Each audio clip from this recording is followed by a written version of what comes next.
Hello, what's up mga sangkay? Nako, napakaganda po ng ating mag-uusapan ngayon dahil nga po isa pong media sa Pilipinas ang naglabas po ng isang balita or isa pong article din, no, na inilabas po nila na ayon po dito, ang Earth nga ba ay mag-i-exist forever mga sangkay o tatagal nga ba ang ating planeta? Napag-uusapan ito mga sangkay dahil nga po sa nangyayari ngayong global warming at climate change. If you are aware, guys, nakikita po natin ngayon itong mga grabing nangyayari sa ating mundo, like sobrang init ang panahon, patuloy na pag-init ang panahon mga sangkay, patuloy na pagkatunaw ng mga yelo. Ano pa ba? Marami pong ibang mga pangyayari kagaya po ng paglakas po ng mga bagyo at marami pa pong iba na isa po sa mga senyales ayon po sa mga scientists na papunta po tayo sa dead end nitong ating planeta. But anyway, bago po natin mag-usapan yan, subscribe po muna yung ating YouTube channel. So, sa baba ng video na to, i-check nyo na lamang po mga sangkay, makikita nyo po yung subscribe button. Pindutin nyo lamang po yan, tapos i-click nyo yung bell at i-click nyo po yung all. At kung kayo naman po ay nanonood sa Facebook, huwag nyo pong kailimutan na i-follow ang ating Facebook page. So, eto na nga mga sangkay. Will Earth, sabi po dito, sabi po ng interaction, will Earth last forever? Okay? Everything that has a beginning has an end. Tama naman, di ba mga sangkay? Lahat po ng bagay na nag-i-exist sa ating mundo ay talagang may katapusan. Kahit po yung tao, bilang tao na nag-i-exist sa planetang ito, ang ating katawang lupa mga sangkay ay hindi po magi-exist yan forever. Darating at darating araw, we will all babalik po tayo sa dati nating kilalagyan. Walang iba kundi ang alabok o lupa mga sangkay. But yung soul natin, ito po yung mag-i-exist forever at ito po yung haharap sa hukuman ng ating Panginoong Diyos. So, ayon po dito, but the earth will last for a very long time, and its end will come billions of years after anyone who is alive here now is gone. Before we talk about the future of our planet, let's review its history and when life appeared on it.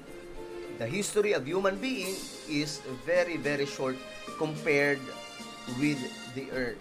Well, mga sangkay, when it comes to the real story about how we exist at kung paano nga ba mga sangkay nagkaroon ng planetang ito, nagkaroon ng universe, moon and stars, madali lamang po yan hanapin. Pupunta lamang po tayo sa Book of Genesis.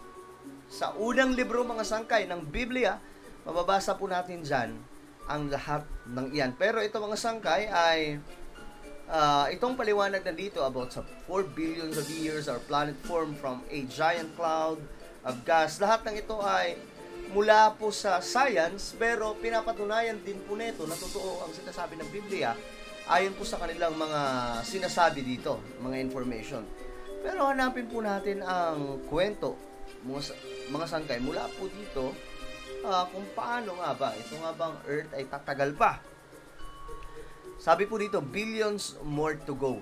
Now, as we think about the future of the Earth, we know there are two essential factors that humans need to live here. First, yung araw provides most of energy that living things on Earth need to survive. Okay, lahat po ng nangangailangan din po talaga ng provision mula po sa araw. Ngayon, hanapin po natin ang information dito mga sang. Ay, walang nakalagay dito no. Kung ano nga ba, mag-exist na ba dito? Basta ang sinasabi lamang po dito, the other thing that makes the Earth habitable for life is that our planet's surface keeps moving and shifting. This ever-changing surface environment produces weather patterns and chemical changes in the oceans and on the continents that have enabled life to evolve on Earth. Well, mga sangkay, ang malinaw dito, okay, ang malinaw dito na sagot kung ang ating planeta nga ba ay mag-i-exist forever o tatagal pa, well, let's read the Bible. Ayan po. Mas malinaw po kasi ang Biblia, mga sangkay, magpaliwanag dyan kaysa po sa science. 2 Peter chapter 3, verse 10, the Bible says, "But the day of the Lord will come as a thief in the night, in the which the heavens shall pass away with a great noise, and the elements shall melt with fervent heat. The earth also and the works that are therein shall be burned up." Mas malinaw kung sa Tagalog, mga sangkay, magigets po nating lahat. Ito po ang mangyayari. Ito po yung future ng ating planeta. Okay? Sabi po dito, sa 2 Peter chapter 3, "Ngunit ang araw ng Panginoon," ito highlight ko na lang ha, hanggang 12 po ito.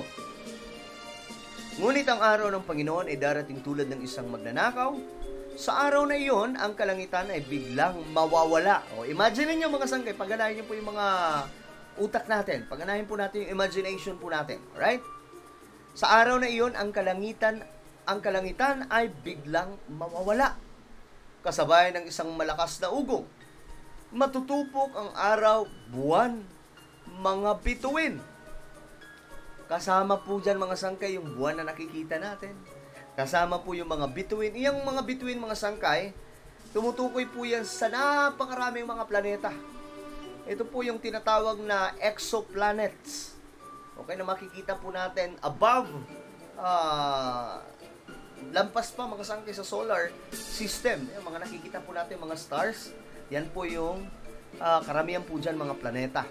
Ngayon, sabi po dito, matutupok ang araw, buwan, at mga bituin. Just imagine, paano po mangyayari yan, mga sangkay. Ang mundo at ang lahat ng mga bagay na naririto ay mawawala. At dahil ganito ang magiging wakas ng lahat ng bagay, mamuhay kayo ng may kabanalan at sikapin ninyong maging makadiyos. Yan po yung warning ng Word of God. For us to be saved, that is why may salvation, that is why Jesus Christ sacrificed doon sa cross ng Calvary, mga sangkay, and he rose again after 3 days. Ang pagsasakripisyo ni Jesus Christ ay para po sa kaligtasan ng marami sa atin. Kasi ang mundong ito ay may kapahamakan po talagang paparating. Kasi after po magkasala si Adam and Eve, nagkaroon po ng depekto or matinding diferensya na ang ating mundo at maging ang buong universe. Epekto po ng kasalanan ni Adan at Eva. No? At dahil dyan, mga sangkay, ang kasalanan ito nagdulot ng pagkawala ng relasyon ng tao sa Diyos. At dahil dito, wala nang relasyon na maayos ang tao sa Diyos, wala nang koneksyon, hindi po tulad nung nasa Garden of Eden pa po sila, nagkaroon po ng punishment ang tao in the future. Actually, para po kay Satan, Lucifer lamang po ang sinasabing hell. But, guys, dahil nga po sa pagkakasala rin ng tao at pagsunod ng tao sa udyok ni Satan, Lucifer, mapapahamak rin po ang tao. Kaya naman, mga sangkay, sinasabi po dito, at dahil ganito, magiging wakas ng lahat ng bagay, mamuhay kayo ng may kabanalan at sikapin ninyong maging makadiyos. Habang hinihintay nyo ang araw ng Diyos, magsikap kayong mabuti upang dumating agad ang araw na ang kalangitan ay matutupok at ang mga bagay na naroon ay matutunaw sa matinding init. Kapag nangyari itong mga sangkay, I'm sure lahat po ng tagasunod ni Jesus ay kasama rin po sa langit. Okay? Ang ating kaligtasan ay kay Jesus lamang. Ayon po sa Bible, Jesus is the way, the truth, and the life. Diba? Wala pong makakasumpong sa kaharian ng Diyos without Jesus. At ilang ulit po yung sinabi sa Biblia. At ito, mga sangkay, mas basahin po natin, ano nga ba ang future? Pagkatapos matunaw, mga sangkay, pagkatapos tupukin ng Diyos ang lahat ng bagay sa mundo at ang buong universe, ano nga ba ang gagawin ng Panginoon? Sabi po dito sa Pahayag 21 or Revelation chapter 21, pagkatapos nito, nakita ko ang isang bagong langit at isang bagong lupa, na wala na ang dating langit at lupa, wala na rin ang dating wala na rin ang dagat. At nakita ko ang banal na lungsod, ang bagong Jerusalem na bumababa mula sa langit, buhat sa Diyos, gaya ng isang babaeng ikakasal. Siya'y nakabihis at nakahanda sa pagsalubong sa kanyang mapapangasawa. Narinig ko ang isang malakas na tinig mula sa trono. Tingnan nyo, ang tahanan ng Diyos ay nasa piling na ng mga tao. Maninirahan siya kasama nila at siya'y magiging bayan niya. Diyos mismo ang makakapiling nila at siya ang magiging Diyos nila. So, yan po mga sangkay. Medyo mahaba po yan, but itong Book of Revelation or Pahayag mga sangkay ay very, very detailed ang mga propesya po dito in the future. What is the future of our planet and what is the future of human beings? Ano ang magiging future ng tao? At now, mga sangkay, the answer, the question kung ang mundo ba natin ay mag-i-exist ba forever o tatagal pa po ito? Everything that we need or kinakailangan po natin ng kasagutan, it's in the Bible. Nandun po talaga sa Biblia. So ngayon, ano po ang inyong komento mga sangkay? Just comment down below. Now guys, I invite you please subscribe my YouTube channel. Ito po yung isa kong YouTube channel, mga Sangkay Revelation. Asa na ba yun? Ba't hindi ko nalagay? Okay, wait lang. Hanapin mo natin. Sangkay Revelation, mga sangkay. Nung hanapin nyo na lamang po sa ayan. Hanapin po ninyo sa YouTube, lalo-lalo na po sa mga born-again Christians. I'm sure magugustuhan nyo po yung mga topic natin dito. So, Sangkay Revelation, just subscribe, click the bell, and click all. Ako na po yung magpapaalam hanggang sa muli. This is me, Sangkay Janjan. Palagi nyo pong tatandaan that Jesus loves you. God bless everyone.